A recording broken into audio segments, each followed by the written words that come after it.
Hey there. Yo guys, Chingy's here.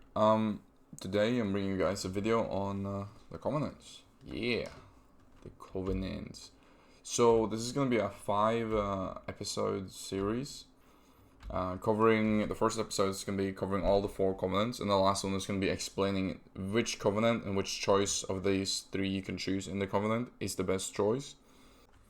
Okay, so first off is the Kyrian. Now, as you choose the Kyrian, you're gonna get 2 abilities. You're gonna get the Steward, which gonna gives you 3 vials that heals you with 20% of your max HP. Also removes all dots, bleeds, diseases, like everything basically. 3-minute cooldown, and then you also get Shadowlands Worthy. Shadowlands Worthy is a dot over 14 seconds, 1-minute cooldown. It reduces the damage you take from that target by 5%. You can also spread that ability by pressing runes, so that'd be Festering Strike, Scorch Strike, or Outbreak on the target with the dot, and it could spread it to a nearby target. The yard on that is about 10 yards, so it's not like you can just press it on that guy and it'll be like 40 yards away. Also, it only spreads it to one person, so if you have a pack of 10 people or 10 minions or whatever adds, it will just spread to one. And then it will spread, if it's 10 seconds duration left, it will spread as a 10-second duration to the next target.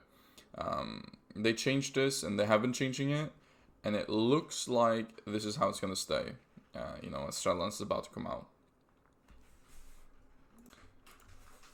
Okay, so next up is the 3 choices, the talent trees. So you have Pelagos, you have Kleia, and you have Forgelite. Now, first I'm going to go to Pelagos. So Pelagos, he gives you 2 things that is very, very important. It's the mastery when you press your Shadowlands word. It's about 350, which is about 20% mastery. As well as 4% verse, which stacks up to 4. So it starts at 1. It lasts for 4 seconds. And the way it stacks is that you press, for example, Scorch Strike. You get 1 stack. And then you press Festering Strike, you get 2 stacks. And then you press Scorch Strike again, you get 3 stacks. And then if you press Scorch Strike again, you do not get 4 stacks, and it does not refresh the duration on it. So you have to constantly be pressing a new ability to keep it up. Also, there's a problem with it only lasting for 4 seconds, which is the fact that if you get in CC, so a kidney shot, cheap shot, polymorph, fear, coil, anything like that will like kind of make the Versa buff get removed pretty quickly. And you have to restack it up again. As well as if you just get kited and you just can't press any abilities, or you're like out of runes, whatever, which, it's strong, but I don't think it's that strong that it should have that bad of a duration on it. Anyway, so the third thing you get, like as a minor from Pelagos, is that you can choose a vial of patency. Now the vial of patency, it improves your vial. So instead of the vial just healing you for 20% of your max HP instantly and removing the bleeds, dots, and everything, what you make the vial do now is heal you for 55% of your max HP over 10 seconds. So it's more HP, but it's lower duration, or it's over a longer duration, which, can be good and bad. I wish it was just 20% and plus 35% of your max HP over 10 seconds. That'd be nice. Now, choosing this makes you lose potency conduit, and a potency conduit is the best conduit you can choose. So you have 3 options. You have endurance, finesse, and potency. Finesse, you have like one that's good, which is reducing the cooldown on IBF all the way up to 48 seconds at the max rank. Other than that, as a defensive one, you have 3 that's decent. 2 of them is pretty good. So the pretty good ones is aim zone, which increases the duration and radius of your anti-magic zone from 2 to 2 to 7 seconds, or no, 4 seconds. So you can make your anti-magic zone be like 15 seconds duration. Now the Lichborn one makes you take reduced damage when you're Lichborn. So it starts at 6% and goes all the way up to 16%, which is pretty decent. The third one you can choose is the strike's minimum healing is increased by 1 to 2.4%. So 1% is rank 1. It's 145. So everyone's going to have the max rank as you get throughout the expansion. So it's going to be 2.4% increase minimum healing. And in PvP, as you all guys know, the minimum healing is not 10%, it's 5%. So this is not that good, in my opinion. I might be wrong, but the game seems really bursty, and then when it's bursty, it's rather going to count up from not the minimum healing, but the maximum healing, which is then going to be, again, based on 40% of the damage you took, plus your versatility. So if you have 40% or 30% versatility, which I think you're going to have, it's going to be 30% versatility, which is going to be 0.3 or 1.3 times 40%, which is going to be, 52% of the damage you took in the last 5 seconds is what your Death Rush going to heal you. Which is going to make it heal, more than the damage you took if you double Death Strike. Anyway, so Pelagos, so you can choose the Vial, like I said, but you lose Potency Conduit. Now, the Potency Conduit's the best conduit you can choose, which you can either have 1 or 2 on Pelagos. If you have 1, you get the Vial of Patency, and you get 1 more Finesse Conduit.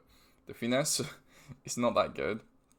You can get increased runic power and stuff on Mind Freezing, or you can get increased movement speed on Death Advance for 3 more seconds, etc. But then you get the Vial. So the best Potency Conduit is the conduit that increases your pet damage and it increases the duration of your enraged pet. It's going to increase the duration of your enraged pet by 3 seconds. Flat. That does not increase. The other part of it, which increases your damage, is going to go up to 7.2% when you have the max item level conduit. So choosing that one is going to give you 3 seconds extra on your Dark Transformation plus 7.2% increased minion damage, like all of your minion damage, which is probably going to be the best one. And then you have like 2 or 3 more that you want to choose. For example, Embrace Death is pretty good. Not in PvE though, but in PvP, if you get those procs, your Death Coil is going to be doing like 3k. And 3k is not that much, but for a DK, it's a lot compared to what your other abilities do. So Sudden Doom, Death Coil procs is actually could win you games at that point, which could be really nice. Okay, so Kleia is very interesting. When I first looked at it, I was like, this is shit, this is trash. I looked at it again now, I'm like, this is broken. This is going to be stupid.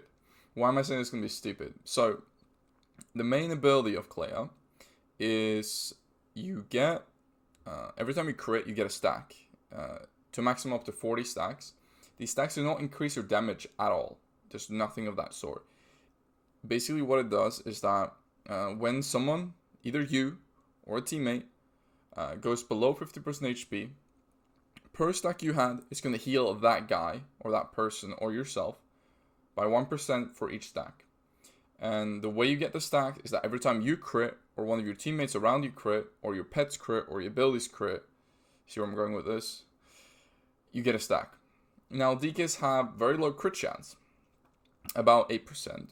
And the secondary effect that you get from Kleia is increased crit based on how many targets around you, like so how many friendly plus enemies. So if you're next to your 2 pets, your Skulker and your normal minion, you're going to get 2% crit. If you're also next to a dummy or something you're hitting, you're going to get 3% crit. So that's going to be around 11% crit. And then you're going to have, all your pets doing damage, your dots doing damage, and your pressing ability to do damage. All of those crits is going to give you 1 stack. And also the thing is that if your teammate is also playing this, the fact that you have so many abilities is also give them a stack. So if you have 2 or 3, like if you, your teammate, and your healer is playing all of those, you by itself is going to make the stacks increase vastly as in Holy DK. Now, basically, let's say you get to 20 stacks, you're playing with a warrior, he also has 20 stacks, your healer's in the stun, he's at like 10 stacks, 15 stacks, I don't know. You should all be around the same stack amount. We say you're all at 20 stacks, right? And maybe that takes about 40 seconds or something.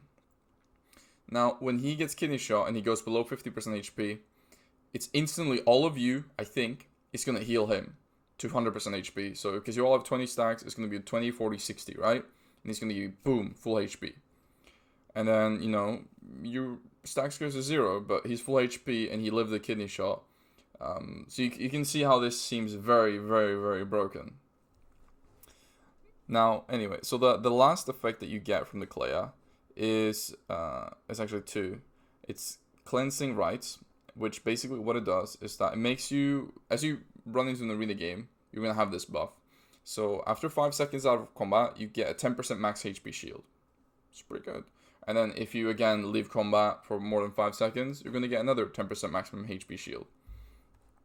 As well as the vial like increasing. You can choose, which I'm pretty sure you would choose, but you do again lose a potency conduit. And then the vial, what it does now is that it makes you immune to all dots and bleed effects for 8 seconds. So this is going to be really, really good versus, dot classes and stuff. So if you have problem versus that, you would probably choose this over the potency conduit. The problem though is that you're going to have 0 potency conduits if you go Kleia. It's a very, very defensive tree, in my opinion. Super, super defensive. You're going to end up with 3 defensive conduits. Endurance conduits, so you're basically going to be choosing the Zone, the Lichborn, and the Death Strike one. Like, that's the only way you get the crit, and you get the vial increase. So it's going to be between, do you want a potency conduit, or do you want your vial to make you immune to bleed for 8 seconds? It's a 3-minute cooldown, so like, how worth it is it? It's kind of hard to judge without playing, like, actually arena versus good players. It's really, really hard to know. But it sounds really, really broken if you think about like BFA, like Warlock, Shadow Priest, whatever. Can't done them for 8 seconds, must be fucking annoying, right?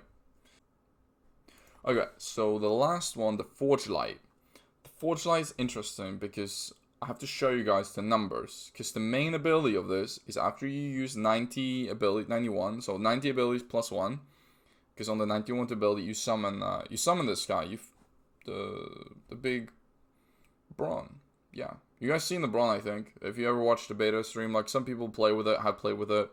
So what the Brawn does is that it attacks your target, it does damage, and it also heals. How much does it heal? Heals for about 15k over 30 seconds. It does about the same damage, about 10 to 15k damage. Is that good? I don't know. How long does it take to get it? It took me 3 minutes, 30 seconds hitting a dummy. So as a DK, you're pressing more or less every global on dummy. I would say it would probably take you upwards to 5 minutes in an arena game to get it. So if you're playing a very, very damp and heavy comp, you can spawn him, but like, he doesn't seem that good compared to like how much effort you have to put into him. So for PvP, I don't think he's gonna be the factor of you choosing him, but he does have a secondary effect, which is really, really cool. So you can choose between the 3 bottom things, which is the most interesting part here. So one of them, when you reduce below 35% HP, you stun all enemies around you. And this is a 45-second internal cooldown. Seems good. Very defensive. A rogue kidney shot to you gets you low. Even if you're stunned, even if you're CC'd, it will still stun them around you. The other one you can choose is damaging a new enemy grants you 3% haste for 10 seconds, up to 5 stacks. 15% haste for 10 seconds every time you switch a target. Pretty good.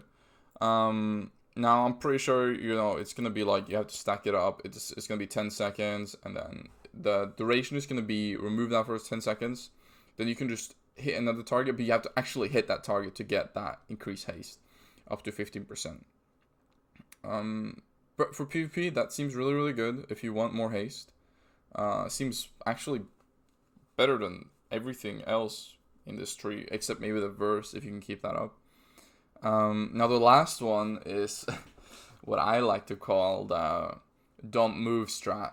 So when you play PvP a lot and you're like, people are moving and you're just tired, you just don't feel like I will just stand still sometimes and just press my buttons. They're like moving, flicker, flicker, flicker. Like, I don't give a shit. It's a warrior, he wants to hit me. I'm a DK, I want to hit him. I'm not gonna kite him right now. If he disarms me, I'll probably move away, kite him, whatever.